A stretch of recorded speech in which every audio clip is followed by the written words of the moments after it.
J'ai le feu vert. Maintenant toi tu tournes. Bah tu changes de voie. Quand il y a deux véhicules, que tu es à gauche des véhicules, tu laisses la priorité aux véhicules. Bah c'est la même chose. Bonjour tout le monde, aujourd'hui je vous propose de revenir sur cette petite séquence car ce n'est pas la première fois que j'y suis confronté. Et d'ailleurs, qui ne s'est jamais fait couper la route au niveau d'une intersection? Et dans cette vidéo, je vais vous proposer des solutions pour éviter que cette situation se reproduise de nouveau.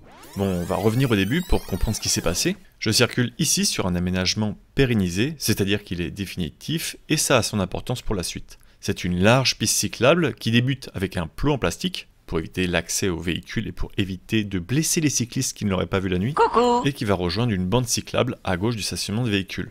Les deux aménagements sont reliés par une continuité indiquée par un chevron et un vélo. Et pour revenir sur les faits, je roulais à une vitesse constante derrière un cycliste et j'ai été surpris que le motard me coupe la route. Je pensais qu'il m'avait vu, ce qu'il me confirmera plus tard, et je pensais tout simplement qu'il allait me laisser passer. Et le motard, lui, était certain de sa bonne foi et pensait avoir sa priorité sur moi. J'ai le feu vert. Et donc, d'après lui, j'aurais dû naturellement m'arrêter pour le laisser passer. Et pour trancher la question, on peut aller chercher une réponse sur le code de la route, qui nous indique que tout conducteur s'apprêtant à quitter une route sur la droite doit céder le passage aux cycles et cyclomoteurs circulant dans les deux sens sur la piste cyclable traversant la chaussée sur laquelle il va s'engager. Et comme expliqué précédemment, sur cette intersection, cette piste cyclable est une continuité, et donc, le conducteur de la moto aurait dû me laisser la priorité. Alors bon, ça c'est bien beau, mais on voit que dans la pratique, eh bien ça marche pas, c'est très peu respecté, et d'ailleurs ce problème est un nouveau problème qui va venir s'amplifier à Paris et en France. Et c'est un nouveau problème parce qu'il y a de plus en plus d'aménagements cyclables et que cette situation n'a pas été anticipée. Alors attention néanmoins, qu'il y ait de plus en plus de pistes cyclables, c'est une très bonne chose, qu'on vienne pas me dire « oui mais l'ajout de pistes cyclables crée de nouveaux problèmes ».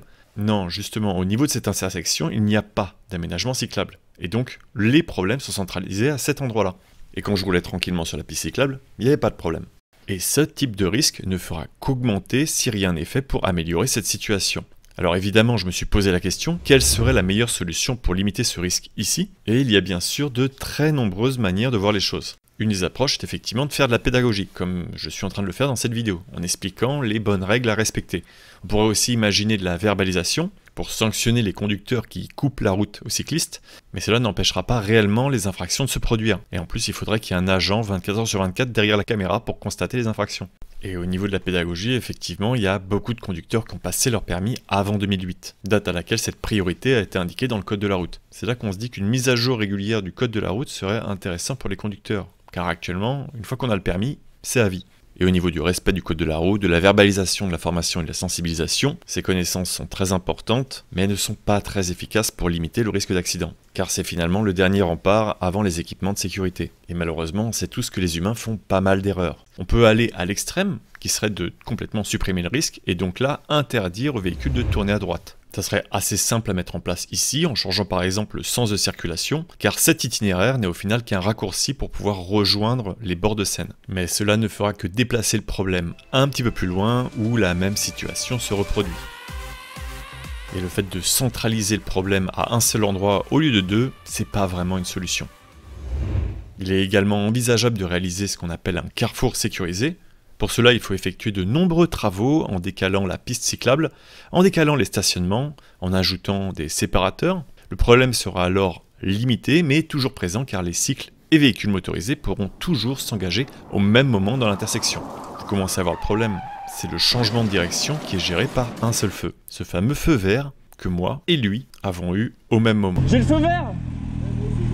Et ce que j'ai trouvé intéressant, c'est que ce cas de figure existe quand les cycles veulent couper la route des motorisés. Ils doivent attendre un feu pour pouvoir traverser la chaussée. Bon, le cas de figure n'est pas exactement le même, mais vous avez compris le principe.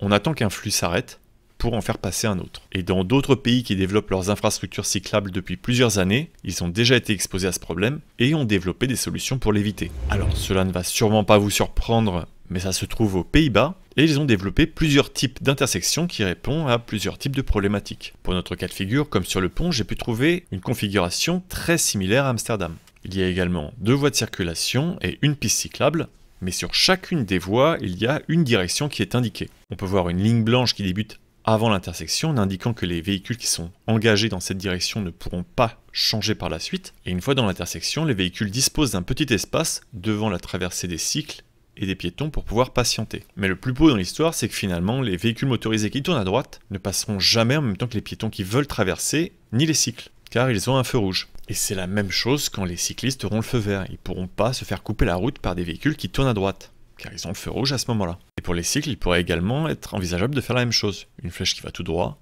et une flèche qui va à droite. Cela permettra aux cyclistes qui souhaitent continuer à droite de pouvoir disposer du panneau M12 et de passer le feu au rouge, sans être gênés par des cyclistes qui vont attendre à droite pour pouvoir continuer tout droit. Cette solution permet également de régler le problème des véhicules qui restent bloqués dans l'intersection, en attendant que les piétons passent ou que les cyclistes passent. Et on aurait pu se dire que le simple fait de mettre une couleur sur le sol aurait pu limiter ce type de problème, de se faire couper la route. Mais malheureusement, on peut voir que sur le pont de Sully, ils ont essayé, ils ont mis une couleur verte, et que ça ne change absolument rien. Les véhicules motorisés ici continuent à couper la voie des cycles, et à ne pas respecter la priorité des piétons. Tout simplement parce qu'ils viennent d'avoir un feu au vert. Et ici également, cette solution pourrait être mise en place, car il y a 2 voies de circulation et une piste cyclable. Il y a également d'autres éléments à prendre en compte comme le placement des feux. Les feux vélos sont toujours mis plus loin dans l'intersection et permet aux cycles et piétons de commencer à traverser avant les véhicules motorisés dans le cas où ils partageraient le même feu vert. Cela leur permet une meilleure visibilité et limite le risque qu'ils se fassent couper la route. Et sur les petites rues avec un faible trafic, il est également là intéressant d'avoir des voies qui sont plus petites. Mais ça redemande une modification complète au niveau de l'urbanisme, car les voies qui sont un petit peu trop larges laissent une opportunité aux conducteurs de pouvoir redépasser les cycles. Et le dernier point est également au niveau des intersections. Ça, j'en ai parlé un petit peu dans la vidéo qui traitait de l'avenue de la République, où je vous présentais les oreilles de trottoir, qui sont finalement un rétrécissement au niveau de l'intersection pour limiter la vitesse des véhicules qui l'empruntent et éviter les dépassements à ces endroits qui sont très dangereux. Mais ces points particuliers par rapport à l'urbanisme, je les traiterai dans un autre sujet en détail. D'ailleurs, n'hésitez pas à vous abonner pour ne pas le louper quand il sortira. En conclusion, la manière la plus efficace de limiter les accidents, c'est de séparer les flux, d'éviter que les véhicules se croisent. Je sais, c'est une réflexion qui paraît super basique. Vous n'avez pas les bases. Et actuellement, le vélo n'est pas encore considéré comme un véhicule à part entière, avec ses règles de circulation à lui. Et c'est ça qui doit changer, il doit avoir son propre flux dans la circulation et être pris en compte en tant que tel. Ah bon ? J'espère que ce sujet vous a intéressé. Si c'est le cas, n'hésitez pas à liker, partager, à me dire ce que vous en pensez. Parce que finalement, si on est beaucoup à en parler, il est peut-être possible que ce modèle fasse son apparition à Paris et en France. En attendant, faites très attention au niveau des intersections. Beaucoup gardent en tête que la priorité, c'est d'avoir le feu vert. Alors qu'au final, il n'y a qu'une seule priorité, c'est de rouler en sécurité. Je tiens à remercier toutes les personnes qui me soutiennent sur Utip, Tipeee, Twitch et YouTube. Ça permet de soutenir ce travail et d'éviter qu'il y ait des sponsors qui se retrouvent au début des vidéos. Car finalement, oui, quand il n'y a pas de sponsor, eh bien c'est vous qui me rémunérez. Donc merci à vous. Je vous dis à bientôt pour de prochaines vidéos. Et bonne route. Tu sais qu'ils vont plus vite que moi. Ils vont plus vite que moi. La limitation, c'est 30. Bah et alors? Il y a plus de 30. J'ai pas de compteur moi. Bah moi j'ai pas de compteur. Ah mais d'accord, c'est quoi la logique? Donc je devrais m'arrêter, c'est ça? Toi t'as failli me faire accidenter. Je suis à la vitesse. Alors attends. Si je roule à plus de 30, comment t'arrives à me dépasser? Bah j'étais lancé. Non, t'étais pas lancé. Comment t'arrives à me dépasser si je suis à plus de 30? Si je suis à plus de 30, comment t'arrives à me dépasser? Ta logique n'a aucun sens.